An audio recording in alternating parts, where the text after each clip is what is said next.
How to protect yourself from common restaurant scams. Restaurants are supposed to be places of food, fun, and fellowship. In some instances, however, they make the perfect environment for greedy business owners and low-level swindlers who are looking to make a quick buck at the customer's expense. These individuals can be quite cunning, and are willing to take advantage of social niceties, language barriers, and unwitting patrons to pull off their deceitful charades. Whether you're on your own in a foreign country or suspect you're being overcharged for a cheap meal at the diner down the street, here are a few things to look out for that can keep you from getting scammed in various food service situations. Method 1: Avoiding being cheated at restaurants. 1. Read the menu carefully. While not a scam in the strict sense, restaurant menus are sometimes designed to mislead customers who aren't paying close enough attention. This is especially prevalent in places with large, complex menus that offer lots of different options.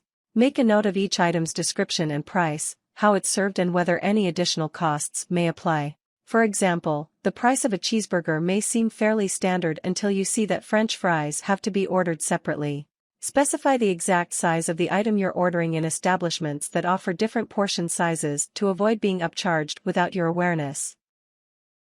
2. Handle cash transactions with care.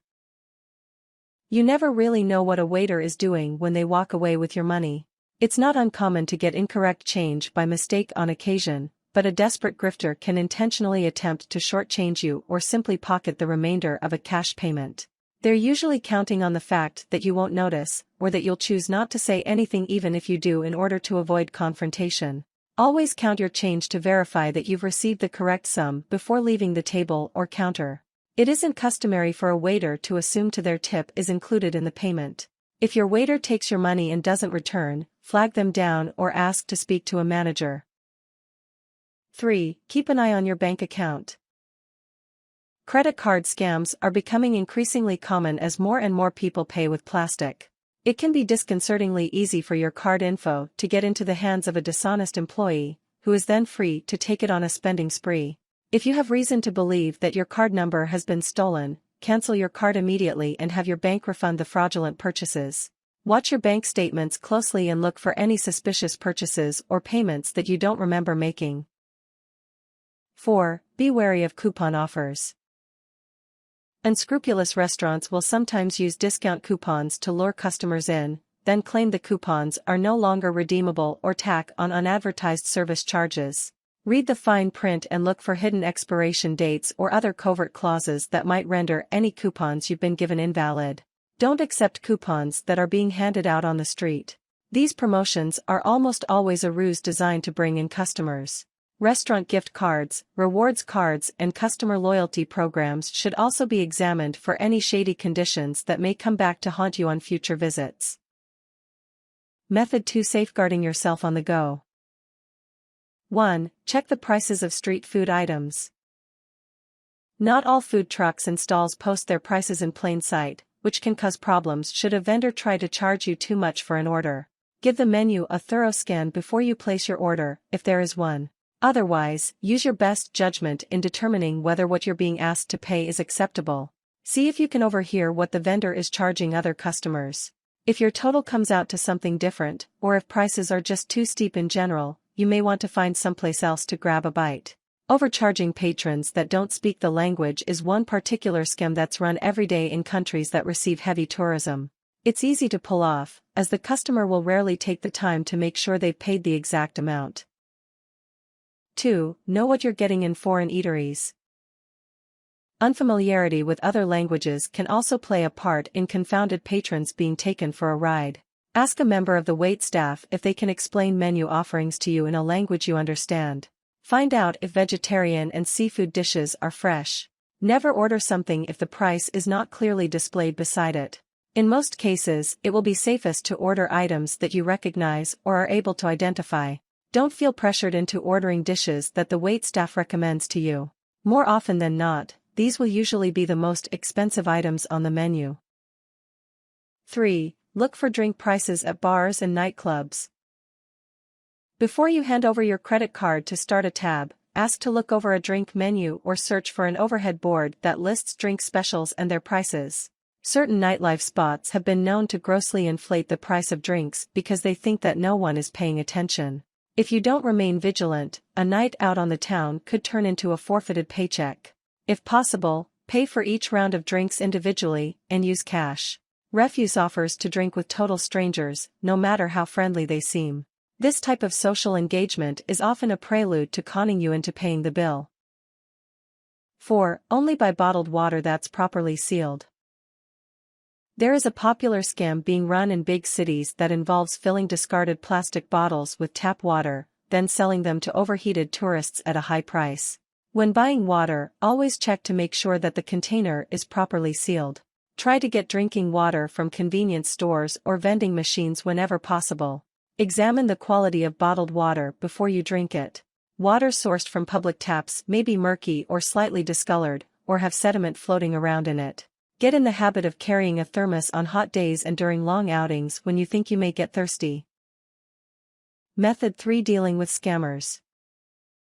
1. Be clear about what you're ordering.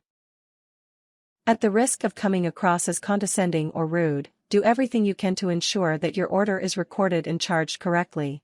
Say the whole name of the item, have your waiter repeat your order back to you, and be sure to highlight the price listed on the menu. Don't be shy about gesturing or visually indicating what it is you want, especially if the menu is confusing or unclear. If the menu is written in a language you can't read, point to the item you want to order and use what words and phrases you know to make your intentions apparent. Ask the meaning of names and other terms you don't understand. 2. Demand to speak to a manager. No one likes confrontation, but sometimes there's no other choice than to have a higher authority intervene. Restaurant scams tend to take place without the knowledge of the owners and managers, who will usually do everything in their power to smooth things out for the customer. When speaking to a manager, describe what happened at length and look for ways to resolve the problem without resorting to storming out in anger. Emphasize that what happened is nobody's fault, and that you're only interested in resolving the dispute. Threatening to undermine the restaurant's reputation with a nasty review can often help you rectify problems more effectively than simply complaining. 3. Leave without paying. This is only recommended in situations where you've already discussed your concerns with your waiter and also spoken to a manager who's proven unhelpful. If you get the feeling that you're being coerced into paying for overpriced or poor quality food, and you haven't already eaten it, you're within your right to walk away. Make sure you let restaurant personnel know why you find their handling of the matter unacceptable. There's an unspoken agreement that restaurants are expected to live up to certain standards of service. If they fail to do so, the cost is your business. Don't use fictitious complaints as a ploy to get free or discounted food. This just makes you the scammer. 4. Pursue legal action. If the issue is bad enough, or it happens multiple times, it may be worth filing a formal complaint. U.S. citizens have the option of reporting the incident to the Better Business Bureau, while other frustrated diners worldwide can seek aid from an equivalent agency if one exists in their country. It may even be possible to file a lawsuit against a restaurant that actively seeks to rip off its patrons. Be sure to provide as much specific information as you can about the nature of the scam while filling out your report. Seek the aid of an attorney in bringing legal charges against a conniving business. Filing a complaint won't prevent a bad experience, but it may keep others from receiving similar treatment. Tips. Always review your bill in its entirety before paying, and don't hesitate to have your waiter clarify any unforeseen charges. Trust your intuition. If some aspect of your food or service feels questionable, it probably is. Don't forget to factor in the exchange rate of the country you're in when considering menu prices. Market price can mean anything. Don't get conned into forking over more than you should for a dish, no matter how scrumptious it's made to sound. In some settings, such as food markets, you may be able to haggle the price down if you think you're being charged too much. If you've suffered a bad experience, leave a rating on a restaurant review or travel website to warn other patrons about the risk of dining at a particular establishment. Warnings. It can be easy to fall into a scammer's trap and be parted with your hard-earned money as a result, if you're not looking out for it. Exercising quick judgment and a little common sense will help you sniff out a bum deal when you're offered one. Be careful about making accusations if there's no real evidence of wrongdoing. You may find yourself in an awkward situation.